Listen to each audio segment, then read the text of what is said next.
Hi, so I wanted to make a video today, and I wanted to make a video about maybe a bit of advice about what to do if you're in love with a person who you believe is an avoidant. So, someone who isn't able to really acknowledge emotions. And this also could be for you if you're on the twin flame journey, because there are many twin flames right now whose partners are avoidant.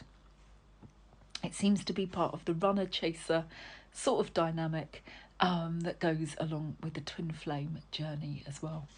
So, firstly, then, it's worth noting that many of our relationships are not necessarily in our lives for the reasons we think they are. You know, we can hope that someone's in our life for good reason, that we're just going to have a relationship and it's all going to be wonderful and we're going to go dancing off into the sunset together, waltzing under the moonlight or something like that. But the reality can often be very different. Sometimes people come into our lives to teach us something. We can always learn something from a situation. So we can always tend to find something positive from a situation. None more so than with an avoidant, because as anyone knows, if they're with a partner and their partner is withholding a lot of feelings, if you're with somebody who might ghost you maybe for some years and then pop back and then maybe only be able to offer just a little glimpse of who they are on occasion and then dance off again. Firstly, you have to go through quite a brutal process sometimes dealing with this, because if you're in love with this person, it can really trigger quite a lot of difficulty within you as you come to terms with it, as you learn from it. And that's why nowadays the internet is such a wild resource. It's so very useful, it's so very helpful. Because back in the day, there wouldn't have been the terminology for it, there wouldn't have been the info for it out there, but now there's info all over the place. YouTube, probably on TikTok as well. And so we can do an awful lot of learning. There's an awful lot of people on the twin flame journey as well who are finding that their partners or the people they want to be their partners are avoidant. And this can trigger some very difficult emotions, very difficult feelings. And often there are people just getting very impatient, you know, as they are hoping for some different outcome. If you're on the twin flame journey, it's worth bearing in mind that both parties have got some work to do. The twin flame journey is as much about processing the inner divine masculine and the inner divine feminine. It's about balancing these qualities within yourself, having enough masculine qualities to be effective in the world and to be able to hold your own divine feminine. That is to say, you can pay your bills, you can do the things you need to do, you can turn up for your job on time, you can have excellent boundaries so you don't let people walk all over you, but then you can also be soft enough to allow your creativity to come through, your connection to the divine as well, to keep these in balance and in harmony. And the twin flame journey is also a journey of healing. So our twin flame can mirror us and show us what needs to be healed within ourselves. It can make it a very painful journey. So chances are, if you're out there, if you're in a twin flame journey with an avoidant, and you're maybe criticising them, for a start, forgiveness is key. Forgiveness of self, forgiveness of your twin flame, because it truly is an unconditional loving relationship.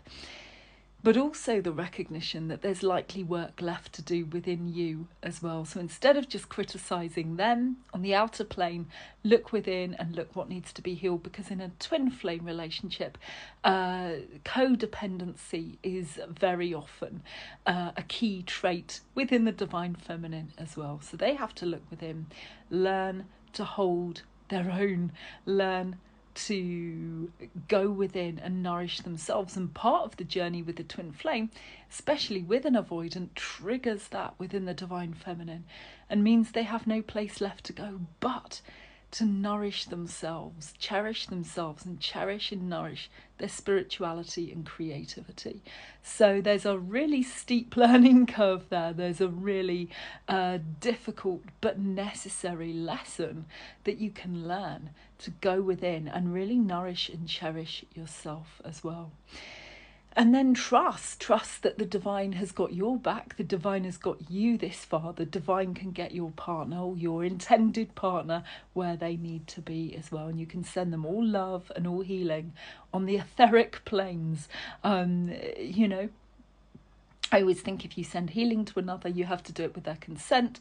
If you're going to send any healing on the etheric planes, just ask their higher self and God and make sure it's in their highest alignment and their highest good before you do any of that. But other than that, the focus is on you and on your journey. But back to just being with an avoidant generally. If you're with an avoidant or you are hoping to get together with an avoidant, sometimes it can trigger a pattern that could last for years. You're stuck in a holding pattern because you want so much from them that they're not able to give. And so every time they drip feed you another crumb, another breadcrumb, it kind of heightens all of your emotions, probably floods you in terms of, you know, serotonin or other feel-good hormones, because there's this tiny breadcrumb of hope where you've been in a desert for so long. But you have to understand that unless they're on their own healing and awareness journey, that's all you're going to get. And then for a few months, you probably won't hear from them. And then again, you might get another breadcrumb. It's not because they're being deliberately cruel or anything like that. It's because they cannot face up to their own emotions. And they've been actively seeking not to do that for their whole lives. And that's where the twin flame journey is critical for them as well. Because that's exactly what they must do. And they must face up to that part of themselves. And that's a very difficult journey as well. So you can hold every bit of love and empathy, you know, for them. So what must you do if you're involved in this way with an avoidant? Well, the key is that they're on their own healing journey. If they're not, you're not going to get any more from them. And so you really might want to reassess where you are. You can be very much in love with them, but you have to understand this holding pattern that you're in. And you have to be able to look at it with a bit of a longer lens and to be able to see, okay, are they healing? Are they self-aware? Do they hold that self-awareness of their patterning? But are they ready and willing to try to do something about it? And that's the difficult part.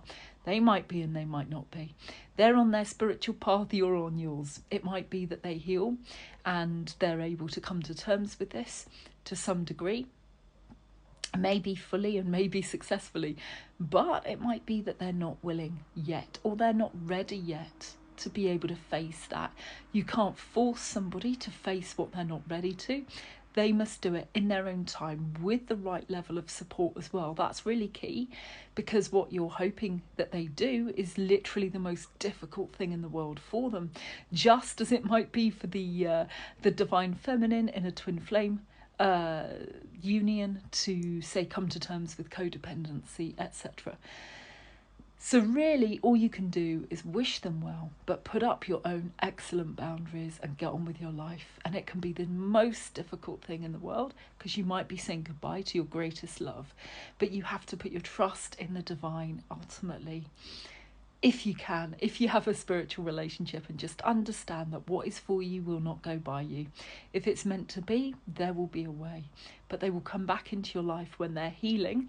Nobody's perfect. No one's expecting anybody to be perfect here, but there has to be that measure of awakening. And if they're not awake and they're not aware, then they represent a big problem in terms of what they can give you, because they can never give you what you want, which is them, just them, their hearts, their honesty, their truth, their vulnerability, all of that.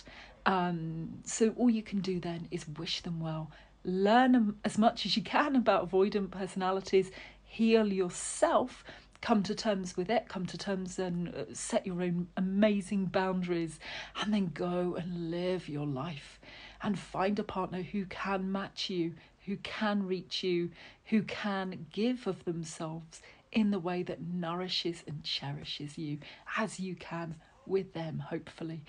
So that is my little video for today. Hope you're well. Take care.